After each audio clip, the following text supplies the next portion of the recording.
All right, everybody, welcome back to Horn Takes, episode 35. It's Friday.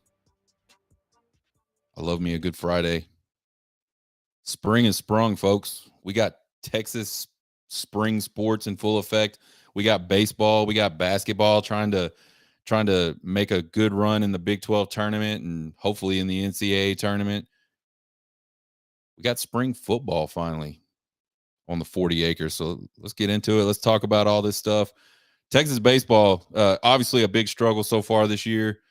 Below 500 at this point. They're a game back of 500 by now, which is good. They got a series this weekend against who do they got a series against this weekend? Against Manhattan. I don't even know if that's like New York Manhattan or Kansas Manhattan. I don't know what the deal is there.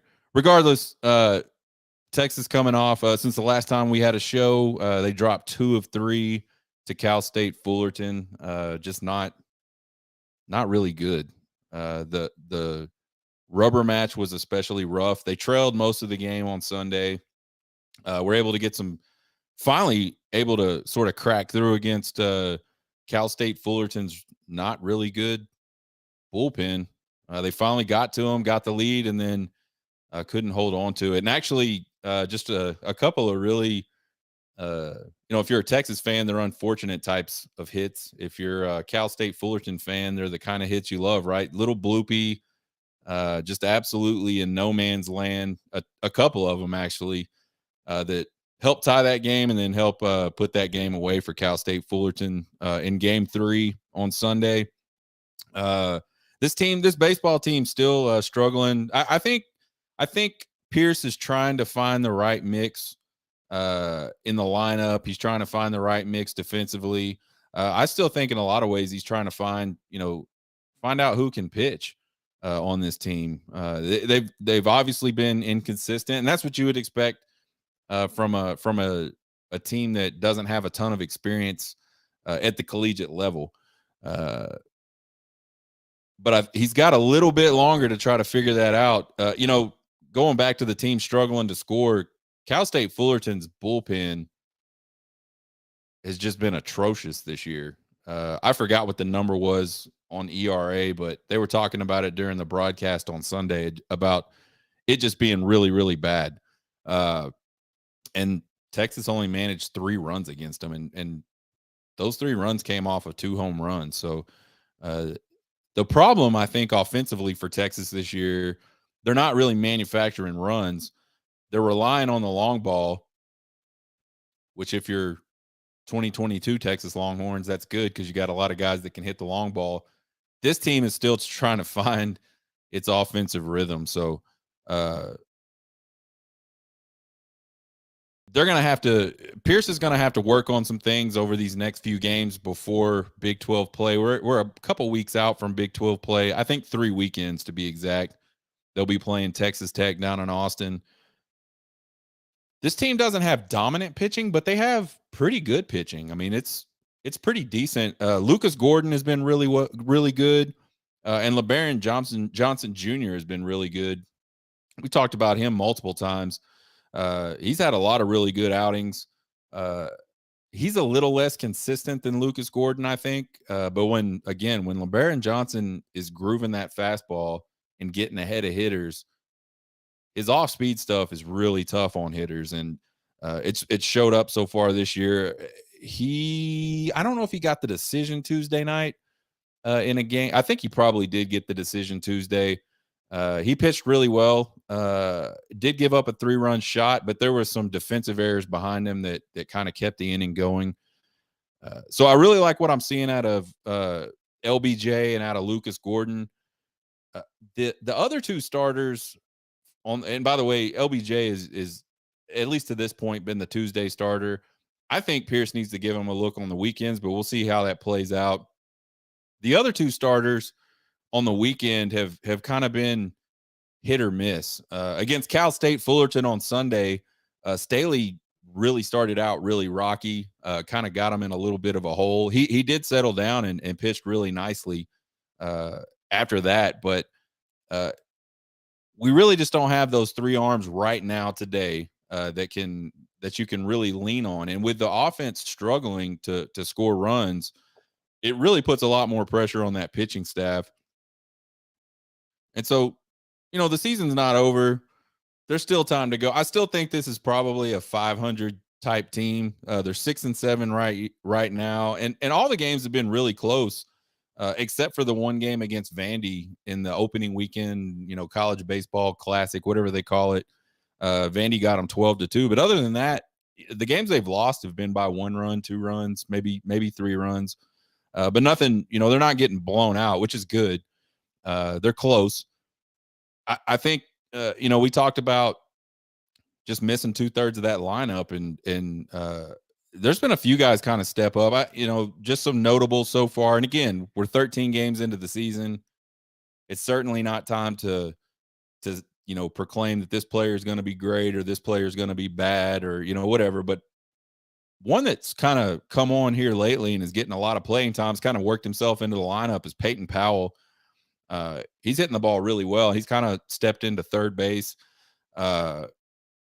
I hope he can stay, somewhat hot. He's probably leading the team in average right now, right behind Eric Kennedy or right above Eric Kennedy. At the beginning of the season or before the season started, we talked about some of these guys that have been with the program and played a lot of baseball for Texas. We talked about Eric Kennedy. We talked about Dylan Campbell, and we talked about Mitchell Daly. Those are the 3 returning starters from last year. And Dylan Campbell is starting off this season the same way he started off last season at the plate. It's been a struggle. He came on really strong at the end of last year and was really a big piece of their offense down the stretch last year. We have not seen that yet.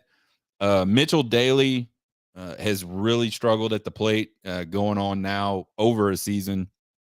And they've got Mitchell Daly playing shortstop, and I don't know, maybe it's because Trey Faltini was just so good at shortstop, but Mitchell Daly just looks out of position to me at shortstop. I'm not saying there's a better option. I don't know that Pierce has a better option to play shortstop, but Mitchell Daly, everything looks labored. He can get pretty lazy with his throws sometimes. He's just not the same type of athlete that Trey Faltini was. If you guys didn't get to see Trey Faltini play baseball, man, that dude was smooth as butter, like almost constantly. I mean, he made the toughest plays look easy consistently. And maybe that's just what it is. Maybe, defensively, that guy was such a dynamo that maybe, it doesn't matter who steps in there. They're not going to quite look as good. But I don't know what you would do with Daly otherwise, because you got O'Dowd that's playing second. Maybe you push O'Dowd out to right field. I don't know. But then you got to figure out, what do you do with Dylan Campbell? So really the story of this team so far, and we talked about it a little bit before, is really inconsistent on offense. Just it's a struggle for them to manufacture runs. And the pitching is just, it's just not dominant. I think they got guys in that bullpen that can be dominant. And maybe they just need some time, and maybe this whole thing will work out as the season goes on. We'll have to see. I'm not ready. Again, I'm not ready to give up on this team and say they can't do something special. But just generally, through these first 13, 14 games, it looks to me like we're looking at, more of the 2019 team, which was a 500 team. They got a stretch of games coming up, and they're already kind of into it. They started with Sam Houston on Tuesday. They had Mercer on Wednesday. They have a series with Manhattan again this weekend, starts tonight. I don't even know anything about Manhattan. One thing that was cool, and I didn't know this about Mercer, that's a college out of Georgia. They are the only team in Division I baseball the last 12 years that's won 35 plus games every single year over that 12-year span. So they obviously play some decent baseball in Mercer, and Texas was able to handle them pretty well. And then you got North Dakota State coming in for like a little 2-game midweek type deal. New Orleans series the next weekend. Then they get Incarnate Word midweek, and then they start Big 12 play with Tech. So this next stretch of games is absolutely one of those stretches where They better win a lot of these games because they should win a lot of these games. And not only that, it'll give them a little bit of confidence to start into Big 12, which will be significantly better. I mean, outside of the first weekend where they played Arkansas, Missouri, and Vanderbilt, they haven't seen. Well, they had LSU for a midweek, and that was actually a good game until right at the end, and it was still good. They lost 3-0. So a low scoring, typical Texas type game. Just couldn't get any offense going. So we'll see what this team can do. Speaking of baseball, the debate rages on about the pitch clock. I've seen I made some TikToks last week or took some excerpts from the show the week before about the baseball clocks, and my opinion is leave it alone. And I got a lot of feedback. I got a lot of feedback that folks agreed with me, and then I got a lot of feedback from folks that felt like the game was too slow. And listen, I'm not approaching this conversation from a business perspective. I understand Major League Baseball has a problem. They're trying to grow their viewership. I get all that. And their response to it is, well, we got to slow the games down. I'm sure they did some focus groups or, whatever it is. We got to speed the games up. The games are just too long. I got a lot of feedback. Nobody's watching games anymore.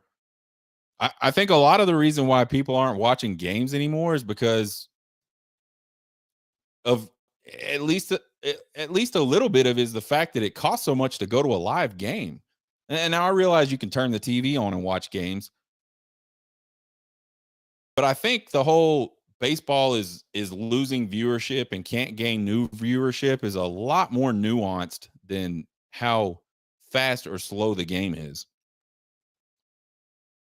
If they would make it somewhat affordable. I know I've taken my son. My son played a lot of travel ball last year in the DFW area, and we would try to go check out a Ranger game, and we were able to get to a couple of them while we were in the area on the weekends last summer.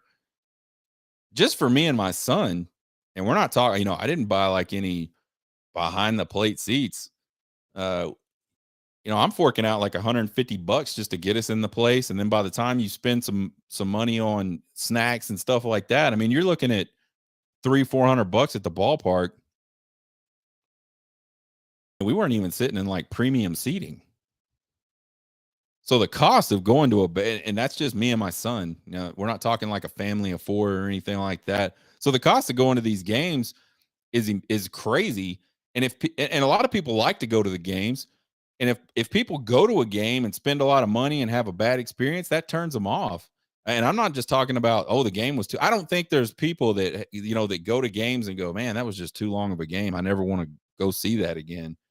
So maybe that's a place to start. And again, maybe there's a lot of factors. I personally do not think that taking 20 minutes off the length of a baseball game is going to make a damn bit of difference in how many people watch baseball. I had people saying, these games are 4 hours.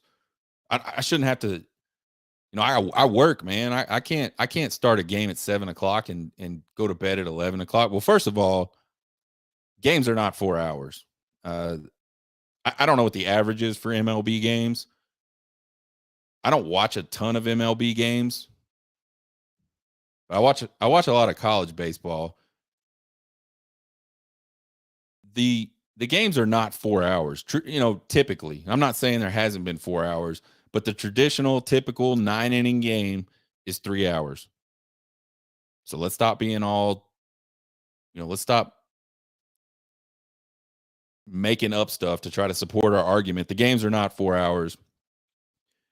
There's 162 games. I get that too. That's a separate problem. The interesting thing about that discussion is it seems like at least every year, every other year or so, there's a team that just comes piling on at the end of that 162 game schedule and finds their way into the playoffs. I don't know. I mean, I don't know. Is it worth losing that? I don't know. I think 162 games is a crazy amount of games. just in general. I mean, it seems like it's just a lot of games to keep up with. I mean, I love baseball. And even when I was watching a lot of MLB baseball, I didn't watch every single game. It's just too much games. Uh, but I certainly didn't not watch them because they were too long. I mean, I do have another life though. I've got kids, I've got a family, they've got stuff going on. I got other things I like to do. Uh, so no, I don't think anybody would sit here and say that the game of baseball from a MLB perspective, the business of baseball definitely has a problem. And I don't think anybody would argue that. I don't think a stupid ass pitch clock is going to fix that. I don't think driving away like traditional fans of the game, people that have stuck with the game for years and years and years because you want to change, you want to try to speed it up by a few minutes. I don't think that's going to work. I think that's going to backfire big time. And all these people that, you know, say, hey, I don't want to see this. And you just don't like baseball. And that's okay. There's nothing wrong with not really liking baseball. You just don't like it enough to understand enough about it, to understand that throw over that the pitcher does 2 or 3 times, there's a reason for it. He's not stalling. He's not trying to make somebody be there for 4 hours. Again, it's not 4 hours. He's not trying to make the game 3 hours. It's just part of baseball. Stepping out of the box, holding up your hand for time for a hitter. That's part of baseball. It's part of the mind game between the batter and the pitcher. So if you don't like baseball and you don't want to watch it for 3 hours, that's cool. Just don't watch it for 3 hours. Or just don't watch it at all. But leave baseball to the people that like baseball the way it is. Another interesting thing, and this comment came up a few times, was back in the 80s, games were like 2.5 hours. This isn't changing anything. This is getting it back to the way it used to be. And I have no idea if games back in the 80s were 2.5 hours or not. Let's just say they were. I bet you there wasn't 50,000 commercials during the game. And that's really when you really boil down all these different arguments, that's where they all end up at, is because of TV. And again, I get TV is where the money is in sports. I understand that. I don't want to debate that. But if you want to speed the game up, enough with the commercials. Figure out the balance between saving your game and making money from a TV perspective off of your game. Texas-based basketball. So they end the regular season with a pretty good butt kicking of Kansas, 75-59. I think that's the type of team Texas can be, what we saw in that game. I said it on this podcast before, even when Texas went up to Lawrence and lost the game they did against Kansas, I thought Texas was the better team. And Texas was certainly the better team in Austin for the regular season finale. They took care of the ball. They shot the ball well. They were smart with the ball, and they turned KU over a lot. And that's the type of team Texas has the potential to be. Now, whether they can do it consistently, we still got to find out. They were the number 2 seed moving into the Big 12 tournament. They got Oklahoma State last night before. Yeah, last night. We've been playing baseball tournaments, so I'm a little messed up on my days. Yeah, they got Oklahoma State, and despite the fact that they didn't really play well, especially in the second half, and that was kind of something different. Usually we see Texas come out and play pretty poorly in the first half, and then they really, pick it up in the second half, and they've had like several of these really big comebacks to either get back into games or get back in games and win. In this game, they really started off hot, and they looked really crisp. And then as the game wore on, especially into the second half, they just got sloppier and sloppier. So they won the game pretty big, despite the fact that they played a really sloppy second half. They went another stretch in that second half against Oklahoma State. It was like 10 minutes without a field goal. It was absolutely unbelievable. But they were playing so good on defense. And honestly, Oklahoma State was not playing that well offensively, and so they got out of there alive. They've got TCU in the semifinal. They split with TCU in the regular season. So that's tonight. I believe that game tips at 8:30 p.m. Central Time. I think Texas wins this and gets into the final. I think from a Texas fan perspective, that's what you want to see. They were clearly one of the two best teams in the conference during the regular season. You could make the argument that they were the best team. Doesn't matter. Kansas and Texas really separated themselves from the rest of the Big 12 down the stretch. So I think the expectation has to be from a tournament perspective that you hold that up again and say, hey, you play in the final against whoever. It's probably going to be Kansas. Rodney Terry, Sporting News Coach of the Year. I think it's deserved. I don't know how you. Here's the deal about this whole Rodney Terry thing for me. The team absolutely did not fall flat on their faces when they absolutely could have folded up and just been done with the season.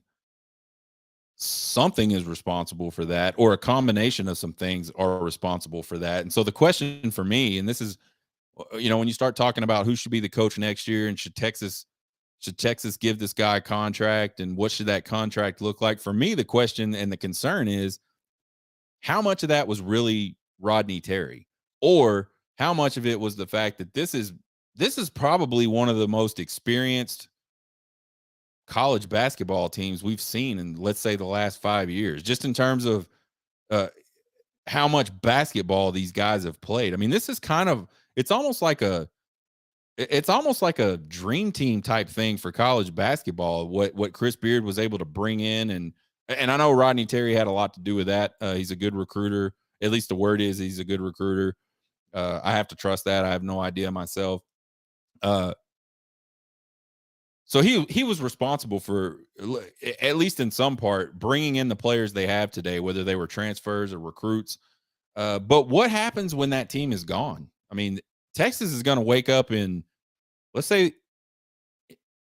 what are we looking like? 3 or 4 weeks left in basketball. They're going to wake up at the end of that, and their team is basically going to be gone. And so, is Rodney Terry the right guy for that? And I don't know the answer, because I don't know, and I don't know that anybody can. Probably the only people that are even close to being qualified to, have that discussion or have an opinion on that are the folks in the athletic department. His bosses, Chris Del Conte. And all Texas fans can do is just trust that Chris Del Conte is got a good pulse on that, on what that ratio was, because surely it wasn't, it wasn't all Rodney. It wasn't all the fact that, you've got all of these really experienced players. It wasn't one or the other. It was a combination of it. But what's that ratio look like? Hopefully CDC has a pulse on that. And hey, if Rodney Terry's that guy, I'm all about it. Hire Rodney Terry. If he's not that guy, let's go find the best guy.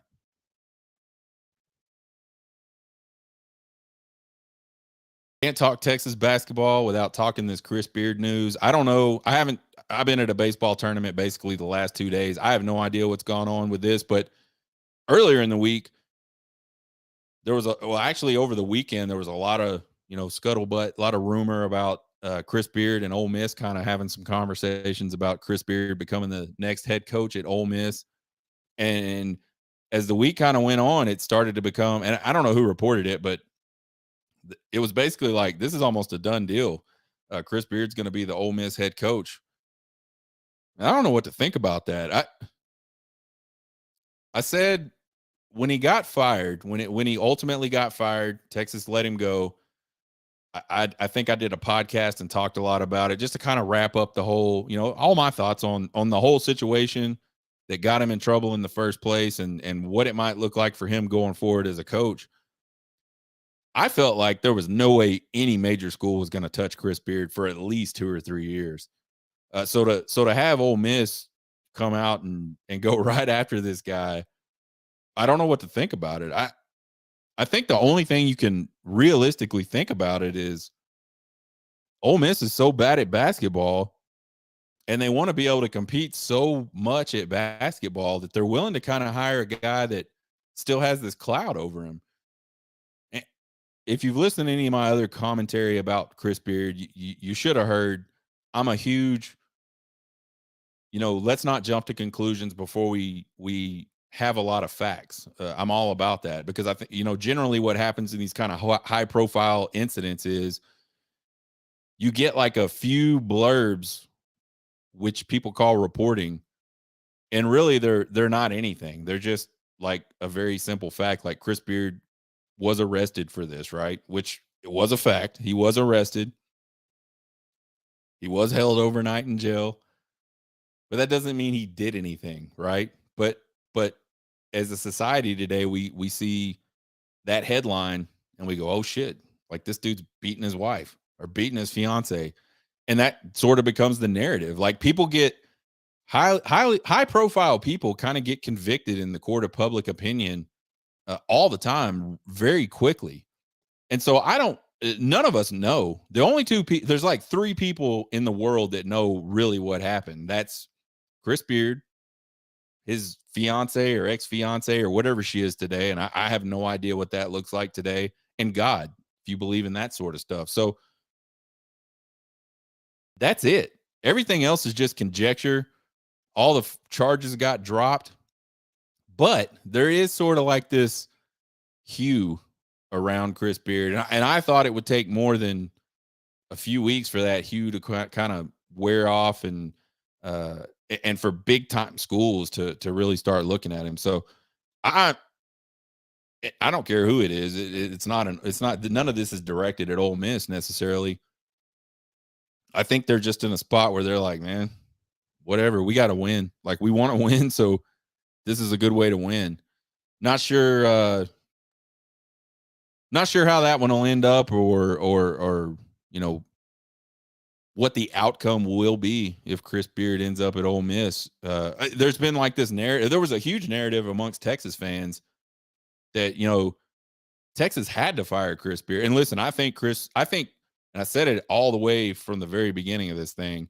The best Chris Beard could hope out of all this was that he only gets fired from his job and that he did not have to deal with any legal ramifications. So for me, this whole thing turned out the best way it could for him.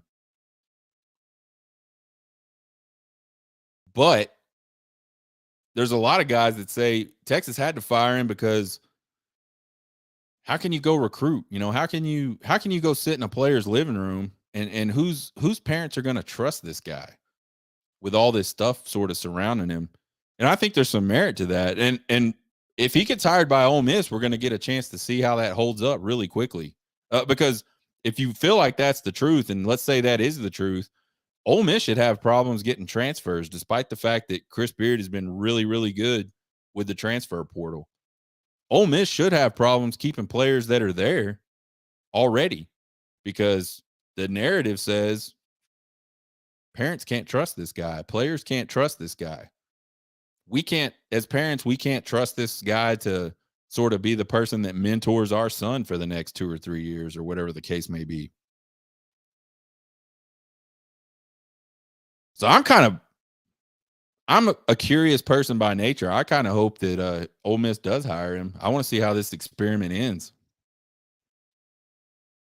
Spring football, excited about it.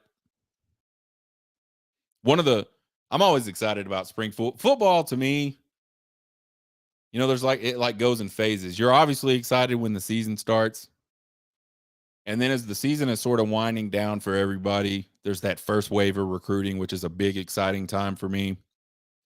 And then there's obviously the second signing period after all of the playoffs and bowl games have been played. That's an exciting period of college football. And then spring football going into the spring game. Those are big, exciting pieces of college football. So that's where we're at today. And if you're a Texas fan, you're excited for a lot of reasons for this spring football season.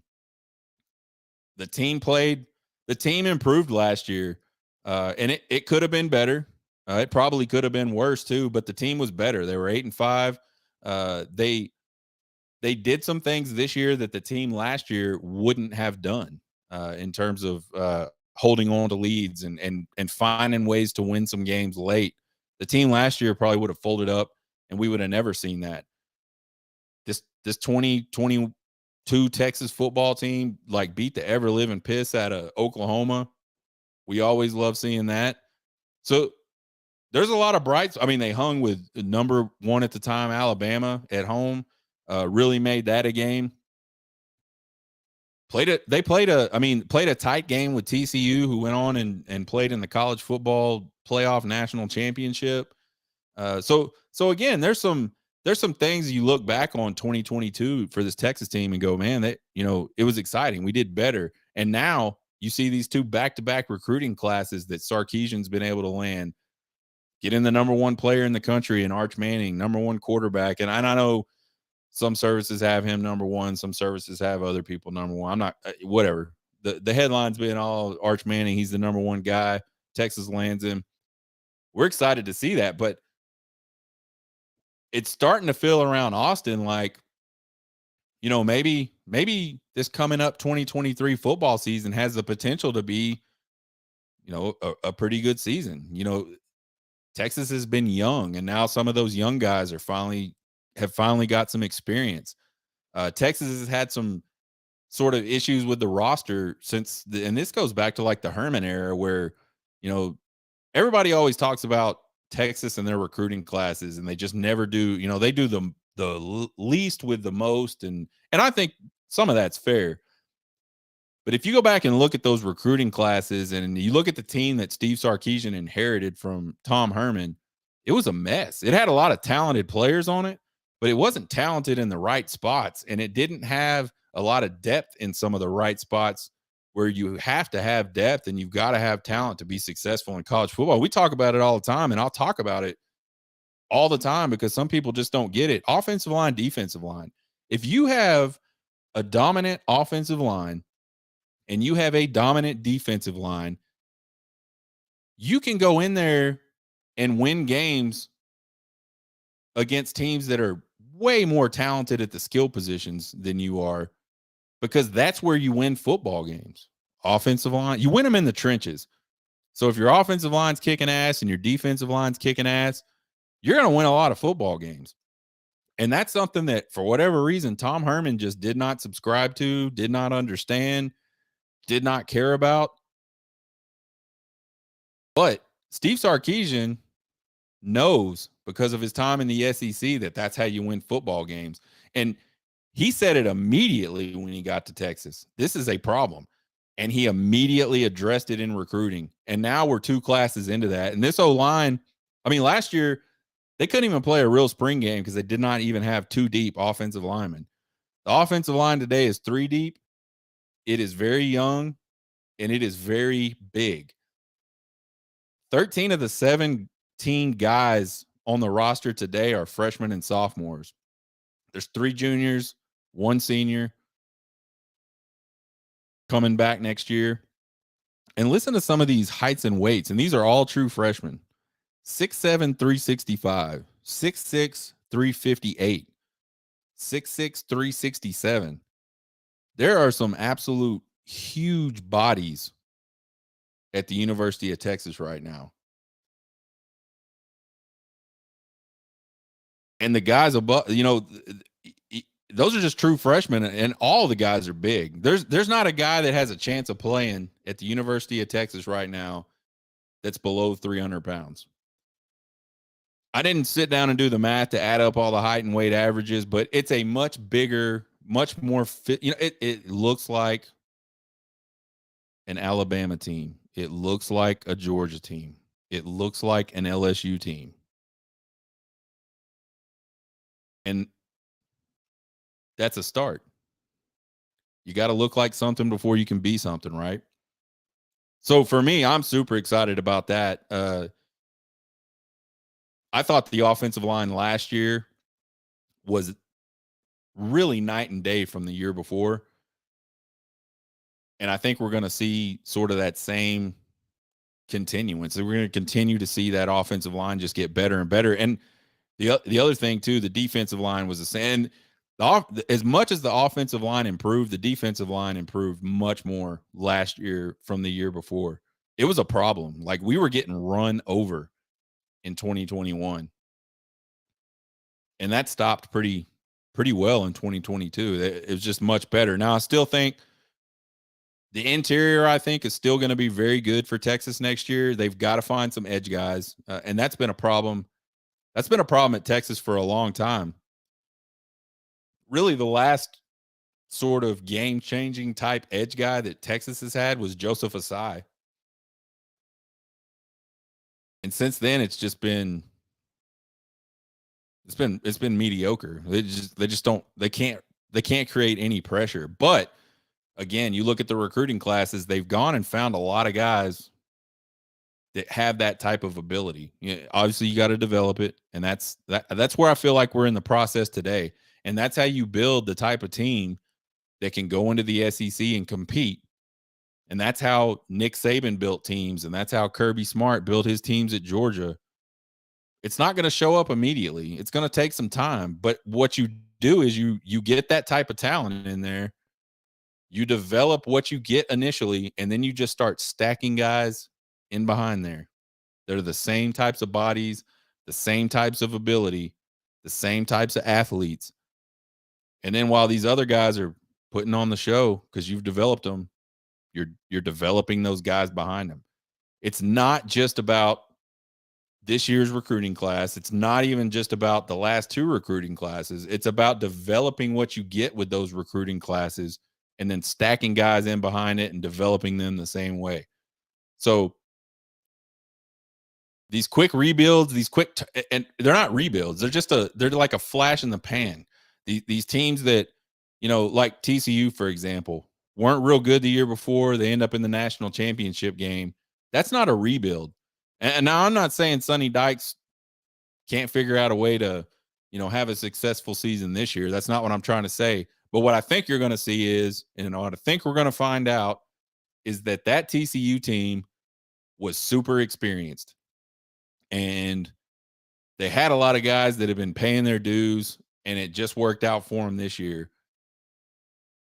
But I don't think TCU has what they need behind those guys to have that type of season again. We'll see. If they do, I'll come on this show and I'll say, man, I was wrong. Sonny Dykes has got it going on, and TCU is doing whatever they do. Let's say they go back to another national championship game. That would be pretty big time for Sonny Dykes. So that offensive line, that defensive line, they're starting to stack up talent there, and I like it. I'm really looking forward to seeing what they can do through spring, and who sort of evolves through the spring. We won't know everything about the 2023 team through spring, but we'll kind of have a decent idea of who is sort of separating themselves and what that development has looked like over the past year. The other thing I'm super excited about, and all Texas fans should be excited about, is that wide receiver room. It is really impressive. You got Xavier Worthy, who had a down year this year, but still managed to lead the Big 12 in touchdown receptions. And here's an interesting piece. We'll talk about this one real quick while we're talking about Xavier Worthy. The press conference that Steve Sarkisian gave to start this spring training, his opening spring training press conference, he mentioned that Xavier Worthy played the second half of last year with a broken hand. That explains some things. That makes some things make sense. But the one part about that just doesn't make sense is, how is that guy the only, how is he the best option with a broken hand? And the debate on that could last hours and hours. So I'm not even going to get into that. But I thought that was an interesting thing for him to say, an interesting timing for him to say it. So regardless, Xavier Worthy's coming back, and through 2 years at Texas, we've seen a lot of really good things out of Xavier Worthy. I think last year he was put into a position where he kind of became the team's only deep threat.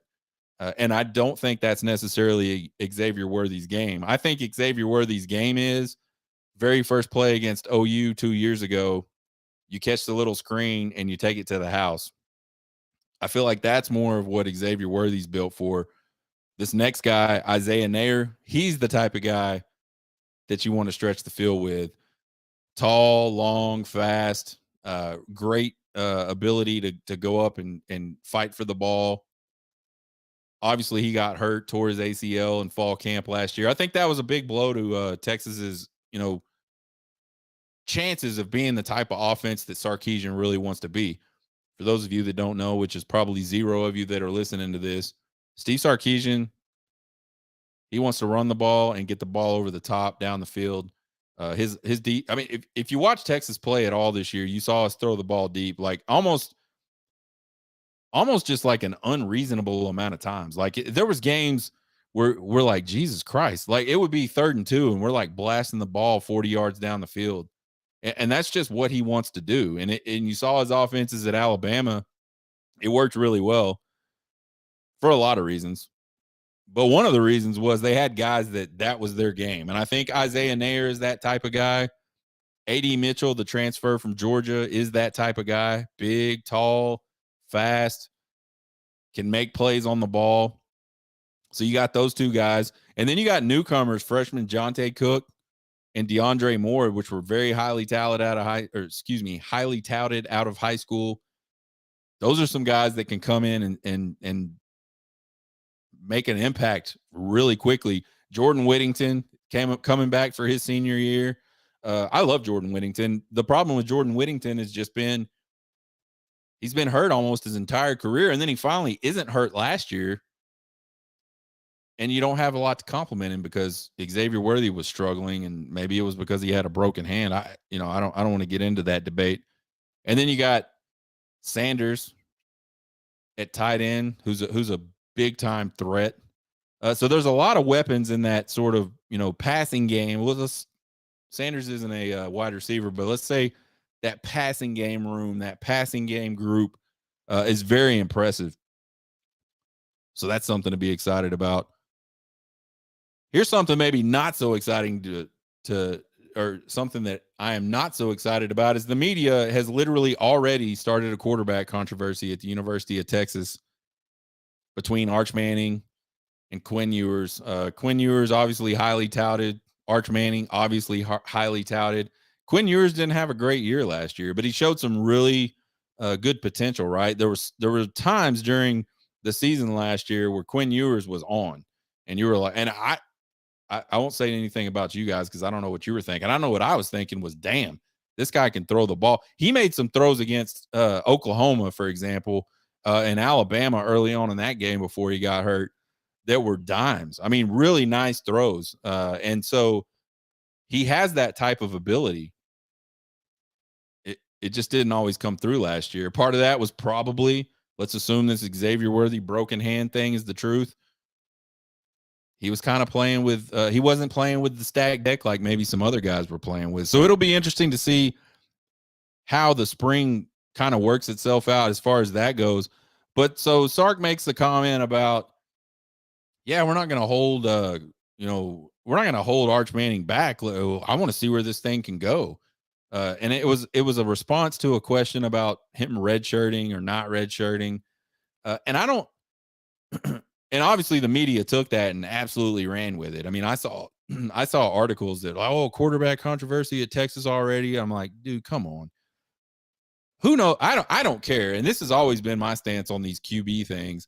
I don't care as long as the best guy plays. Like, I'm not married to Quinn Ewers, or I don't think that Arch Manning is the only way we can win games, or I don't do that. What I do is say, during the course of a season, this person isn't doing better, or this person isn't that guy. Let's try the other guy. I'll say that. But I don't go into every season like inherently believing that one guy is better than the other and there's no possible way we could win anything with this guy. I think a lot of fans do that. And I think a lot of fans get really entrenched with one guy or the other. They get their favorites. You look back to the Chris Sims, Major Applewhite thing. A lot of fans were just entrenched with Major Applewhite. And there was a lot, and you couldn't tell them otherwise. You couldn't tell them Major Applewhite is not the best guy to lead this team. And I won't debate whether he was or wasn't, but that's the point I'm trying to make. People just they get really dug in with their guy, and they don't see other things. They're not willing to see other things. So the media's already got that shit stirred up. I personally feel like Arch Manning's plan this entire time was be come to Texas, redshirt, and then see what happens. And there's a lot of guys that think Quinn Ewers, this is his last year at Texas. Whether he does well enough to declare for the draft or not, they feel like this is the last year he'll play at Texas. I'm not in that camp. I I certainly think that Quinn Ewers is capable of having the type of year that puts him as a very high draft pick. I don't necessarily think it's going to happen. Like, I don't think that I don't know. There's just like this there's like this weird idea that runs through Texas circles that Quinn Ewers is going to be a number 1 draft pick next year or a really high draft pick next year. I, I think eventually he probably will be that. And if he is next year, kudos. That means he had a really good season this year. So I'm all about that, right? But there's almost like this sense of entitlement that it's just going to happen. I don't know that that's true. I don't know that Quinn Ewers is gone after next season. And I don't know that Arch Manning, if Quinn Ewers is not gone, steps in and takes that job from him. I don't know that he doesn't either. The good part about a QB controversy in this case is you got 2 really talented guys. Another thing that's not so exciting and regarding the QB situation is Malik Murphy still banged up. I don't know.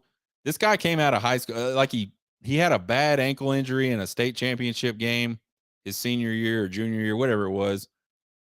And he brought that into, he was still hurt when he got to Austin.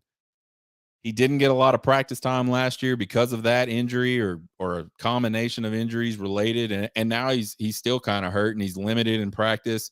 That bums me out because I really wanted to see this guy play in the spring game. I hope he can get healthy enough to get some reps in the spring game. I think Malik Murphy is like a really ultra talented guy. Uh, I think his arm is every bit as talented as Quinn Ewers. I haven't seen anything other than film on Arch Manning, and the problem with Arch Manning's film to me is it's against really subpar competition. So I don't really know how it translates. I don't know that amazing throw he played that you see on that film, or amazing throw that he played. That amazing throw that he made on film in high school, is it really an amazing throw, or is that guy just not really that good? And so it looked like it was an amazing throw. I don't know that yet about Arch Manning. Some people seem to think they do. We'll see. I want to see Arch Manning too, but I was super excited about Malik Murphy, and I don't know if we're going to get to see that. And the the thing about that is supposedly Malik Murphy's like one of those guys. When people talk about him, it makes me think about how people talked about Roshan Johnson, just like this team dude and this, sort of vocal leader. And, he's just like the team guy. And I think you need those types of guys to have successful football programs. And so it obviously helps if those types of guys can get on the field and play. So I don't know. We'll see what happens with the whole QB controversy for the rest of the spring. But anyway, I don't think Texas fans have had a reason to be as excited as they have reasons to be excited right now in a long time. Uh, a lot of the critics will say we hear the same shit out of Texas fans every single year, and I think that's fair. But I think that aside, if you look at this roster, you look at the type of talent they have, there's a lot to be excited about for Texas fans going into 2023. We'll see how it shakes out. Some bonus talk about Big 12 expansion. So I've been talking a lot about the demise of the Southwest Conference, and it's not even the demise of the Big 12. The Big 12 is still there. It's just going to look different. but how, Texas is rolling that, and how Texas, people always talking about Texas ruined Southwest Conference and Texas ruined the Big 12. So we've been talking about that a ton.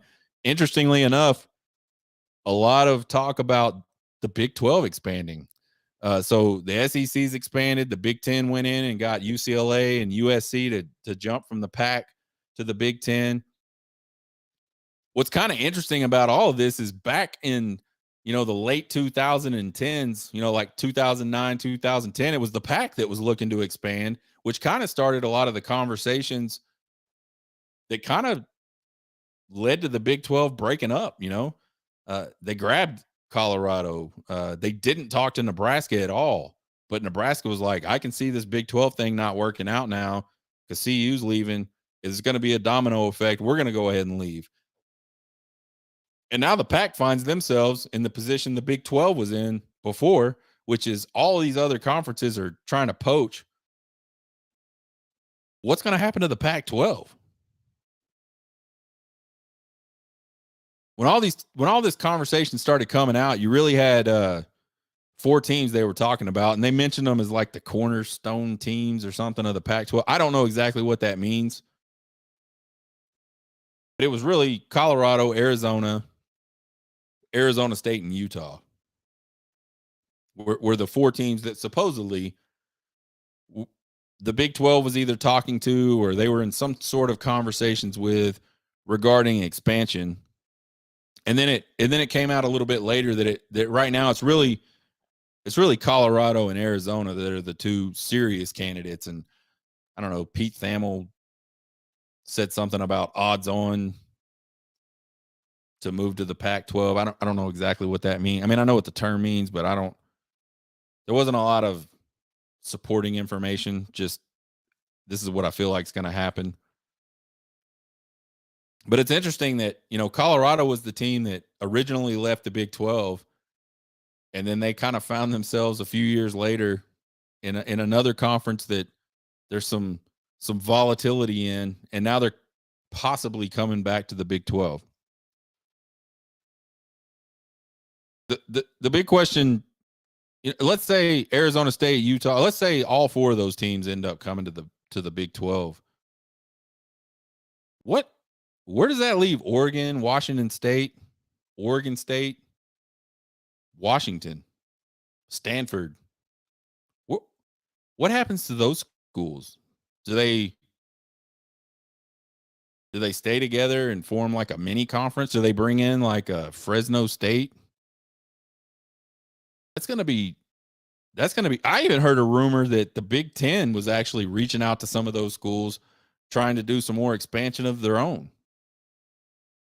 There's been all this talk recently about Florida State again and the ACC TV deal, and them threatening to try to jump ship and possibly join the SEC. I mean, it is a crazy time in college football right now from a realignment perspective.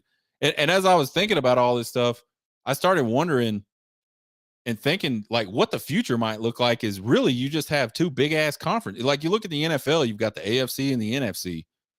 Like it could boil down to something almost exactly like that, and where you've got like these 2 big conferences that have the majority of the Power 5 schools today inside of them, and your season college football season almost morphs into what the NFL is today. I don't know how I feel about that. I haven't quite thought that part through yet, but I could see that being what happens. So I don't know. It's going to be interesting to see how all that stuff plays out. You guys subscribe to the podcast, subscribe to the YouTube channel, click on the bell. You'll get some notifications. It doesn't cost you guys a thing to subscribe to either one of those. You can find me on TikTok, Twitter, Facebook at Horn Takes. You can email me at horntakespodcast@gmail.com with all your comments, questions, concerns, criticisms. I love them all. You guys have a good weekend. Hook 'em.